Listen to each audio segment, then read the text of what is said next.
He shoved me. Glass burst behind us. A shower of light and noise. Tiny slivers fell, cutting through my reflection, as if the world were laughing at what was left of me. Warm blood traced a line down my cheek. He stood there, chest heaving, eyes wild. "You are nothing," he spat. I smiled, low and quiet. "Not anymore," I murmured. "You just lost everything." He didn't realize it yet, but he would. Backstory.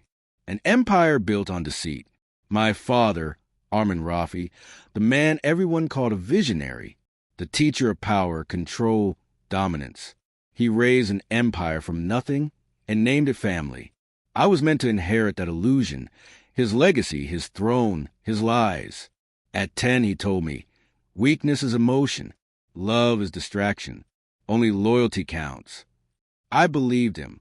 For years I watched, learning how he bent investors with charm, ruined rivals with rumor, smiled while lives were ended.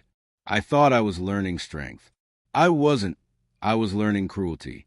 When I turned 26, I found the first fissure. A misplaced ledger, a transfer from a shell company under my name. Millions routed through illicit channels. I was not the heir anymore. I was the scapegoat. He'd been preparing to burn me, to save his image. That was the night I stopped being his son. Discovery. The truth behind the glass. He didn't bother to hide it well. The lies sat openly. Board meetings I'd never been invited to. Contracts signed without my initials. Old associates who suddenly stopped answering. Then the proof arrived, a recording. His voice calm and ruthless. If the audit sniffs us out, we pin it on him. That's what he's for. I played that line until it dug into bone. The empire he built on greed became my weapon. Shift. Revenge is not fury. It's calculation. First I went silent. He mistook my disappearance for shame, for defeat. He believed I'd surrendered. But silence is dangerous when it's focused. I gathered evidence. Financial ledgers, private letters, offshore accounts. I reached out to those he'd crushed. Partners betrayed, assistants fired without pay. They all wanted the same thing. Justice that came wrapped in ruin. Next came the vault. His digital fortress. I had the password.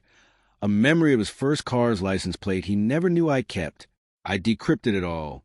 Tax evasion, money laundering, political kickbacks. I traced every illicit transfer back to him. Not a single thread pointed at me anymore. The final element was timing. Revenge as a tempo. It needed to be public and irreversible. Execution. The night before the confrontation, I sent one email to the media, the federal agency, the board. Subject. Who really owns the empire? Attached. Everything. Then I walked into his mansion, the glass house he adored for its supposed transparency. How fitting. He paced amid scattered papers, furious, barking orders to clean up what couldn't be cleaned. When he saw me, the mask slipped. "You ungrateful bastard," he hissed. "You think you can destroy me?" "I don't have to," I said. "You already did." He snapped. The shove came without warning. Glass exploded. Pain flared. I didn't kneel. I stood with blood on my face and looked him squarely in the eyes. "You just lost everything," I told him. He didn't grasp it until the first call arrived, then the second, then the third. His lawyer, the press, the board. Each report peeled him bare. Fraud, exposure, resignations, arrests. In his trembling silence, I saw a thing I'd never seen in him before. Fear. Climax. By midnight, his name was trending. By dawn, his empire was gone. The mansion, the cars, the offshore accounts. Frozen.